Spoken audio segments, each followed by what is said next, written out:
નમસ્કાર મિત્રો આવનારા સમયની અંદર હવે કોઈ પણ વ્યક્તિ ગુજરાતનો કોઈ વ્યક્તિ અથવા તો ભારતનો કોઈ વ્યક્તિ હોય અને એનું કોઈ પણ ભારતના કોઈ પણ રાજ્યની અંદર કોઈ એક્સિડન્ટ થયું હોય તો એને સરકાર જે છે તો એ 1.5 લાખ રૂપિયા સુધીની હોસ્પિટલ સહાય આપે છે અને આ યોજના જે છે 2018થી ચાલુ હતી।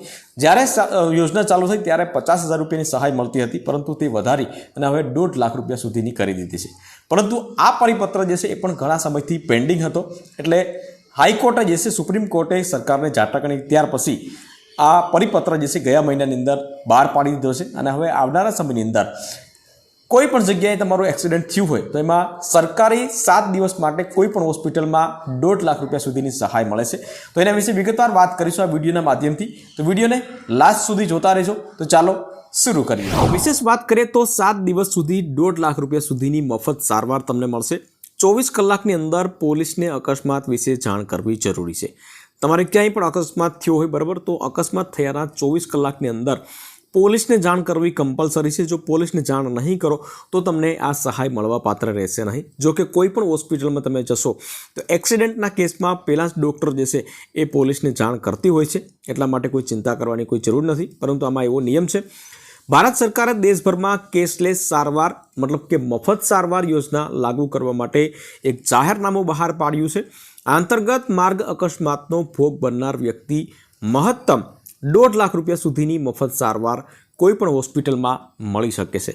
હવે કોઈપણ હોસ્પિટલમાં મતલબ કે એની ગાઈડલાઇન્સ એની હોસ્પિટલની લિસ્ટ જે છે એ જાહેર પડી છે બરાબર, તો એ હોસ્પિટલમાં તમે સારવાર લઈ શકશો। માર્ગ પરિવહન અને રાજમાર્ગ મંત્રાલય દ્વારા જારી કરાયેલા એક ગેઝેટ સૂચના અનુસાર આ યોજના 5 મે 2025થી અમલમાં આવી છે। જો કોઈ વ્યક્તિ મોટર વાહનને કારણે થતા માર્ગ અકસ્માતમાં ઇજાગ્રસ્ત થાય તો તેને આ યોજના હેઠળ દેશના કોઈપણ ભાગમાં મફત સારવારની સુવિધા મળશે।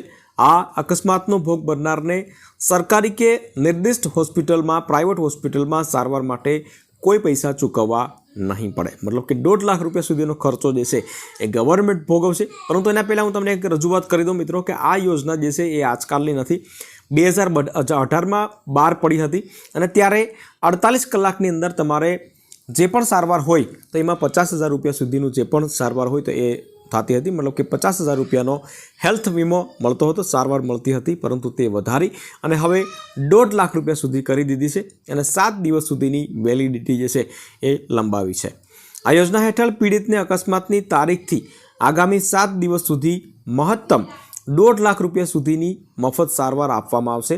આ સુવિધા સરકાર દ્વારા નોમિનેટ કરવામાં આવેલી હોસ્પિટલમાં જ મળશે। મતલબ કે મેં હમણાં તમને જે પ્રમાણે વાત કરી હતી એ પ્રમાણે કે જે સિલેક્ટેડ હોસ્પિટલો હોય તો એમાં તમારે સારવાર લેવી પડશે અને ત્યાં જ તમારે એ સારવાર થઈ શકશે। આ સંદર્ભે અલગ માર્ગદર્શિકા જાહેર કરવામાં આવી છે। આ યોજનામાં અમલીકરણની જવાબદારી રાષ્ટ્રીય આરોગ્ય સત્તામંડળ NHA સોંપવામાં આવી છે। આ સંસ્થા યોજનાને અસરકારક રીતે અમલમાં મૂકવા માટે પોલીસ, હોસ્પિટલો અને રાજ્ય સ્તરની આરોગ્ય એજન્સીઓ સાથે સહયોગમાં કામ કરશે। સુપ્રીમ કોર્ટે અગાઉ કેન્દ્ર સરકારને આકરા સવાલ કર્યા હતા અને કહ્યું હતું કે સરકાર પાસે અકસ્માત સમયે ઘાયલોનો જીવ બચાવવા માટે કોઈ પણ યોજના નથી। સુપ્રીમ કોર્ટે કહ્યું હતું કે લોકો અકસ્માતમાં મોતને ભેટી રહ્યા છે। ઘટના સમયનો પ્રથમ 1 કલાક જે છે તો એ કોઈ પણ દર્દી માટે ખૂબ જ મહત્ત્વનો હોય છે। જો યોગ્ય સમયે એને સારવાર મળી ગઈ હોય તો એ જીવંત રહે, એને ઘણો બધો ફરક પડી જશે। એટલા માટે 1 કલાક જે છે એ મહત્ત્વનો હોય છે અને એ બાબતનો સરકાર પાસે કોઈ પણ આયોજન નથી એવું સુપ્રીમ કોર્ટે જે છે સરકારની ઝાટકણી કાઢી હતી। ત્યાર પછી કેન્દ્રએ જે છે એ સુપ્રીમ કોર્ટને જણાવ્યું હતું કે એ યોજના જે છે એનો ડ્રાફ્ટ તૈયાર થઈ ગયો છે, પરંતુ એ ટૂંક સમયની અંદર જ રિલીઝ થવાની છે। અમલ માટે નોટિફિકેશન બહાર પડાશે અને અંતે આ 5 તારીખે જે છે એ જાહેર થઈ ગયું છે, અમલમાં આવી ગઈ છે, જેને પગલે હવે આવનારા સમયની અંદર દેશના કોઈ પણ રાજ્યની અંદર કોઈ પણ જગ્યાએ કોઈ પણ અકસ્માત થઈ ગયું હોય તો નાગરિકને 1.5 લાખ રૂપિયા સુધીની સહાય મળવા પાત્ર રહેશે। સાથે સાથે આમાં એ પણ જણાવવામાં આવ્યું હતું મિત્રો કે કોઈ પણ અકસ્માતમાં જે છે ગંભીર ઈજાઓ થઈ હોય અને જે હોસ્પિટલમાં તમે દાખલ થયા હોય તો એ હોસ્પિટલમાં સારવાર થઈ શકે એવી કન્ડિશન ના હોય તો એ જ હોસ્પિટલને બીજી હોસ્પિટલમાં રિફર કરવાની જવાબદારી હોય છે। સાથે સાથે એને એમ્બ્યુલન્સ પણ આપવાની હોય છે અને જ્યારે પણ સારવાર દરમિયાન જે પણ પૈસા થાય એ ક્લેમ પર હોસ્પિટલને કરવાનો હોય છે અને ત્યાર પછી 10 દિવસમાં એ એજન્સીઓ છે તે એજન્સીઓ સરકારે નિમણૂક કરેલી હોય એ એના ખાતામાં જમા કરી દે છે. તો આ પ્રમાણની સુવિધા છે. પરંતુ આમાં એક બીજું પણ નિયમ રાખેલો છે કે માની લો કે તમારે કોઈ ગંભીર ઈજાઓ હોય અને જે સિલેક્ટેડ જે હોસ્પિટલો જે છે તેમાં સારવાર ન થઈ શકે એમ હોય અને બીજી કોઈ હોસ્પિટલ પ્રાઇવેટ હોય એમાં સારવાર તમે કરો તો ત્યાં તમને ફક્ત 1.5 લાખ રૂપિયાની સહાય ન મળે, પરંતુ સારવાર મતલબ કે બેઝિક સારવારનો જે ખર્ચો જે છે મળતો હોય, તમે થોડા લેવલમાં આવી જાઓ બરાબર, પ્રાથમિક સારવારનો જે ખર્ચો હોય એ જ તમને મળશે અને એમાં પણ અમુક નિયમો જે છે એ જારી કરવામાં આવ્યા છે. તો એ પ્રમાણનું આખો અહીંયા ડ્રાફ્ટ જે છે એ પ્રમાણનું નોટિફિકેશન છે જે મેં તમને જણાવી દીધું છે મિત્રો. તો આના યોજના વિશે ઘણા બધા લોકો જે છે જાણતા નહીં હોય, તો મિત્રો આ વિડીયો જે છે શેર કરજો જેથી કરીને બીજા લોકોને પણ કામ આવે.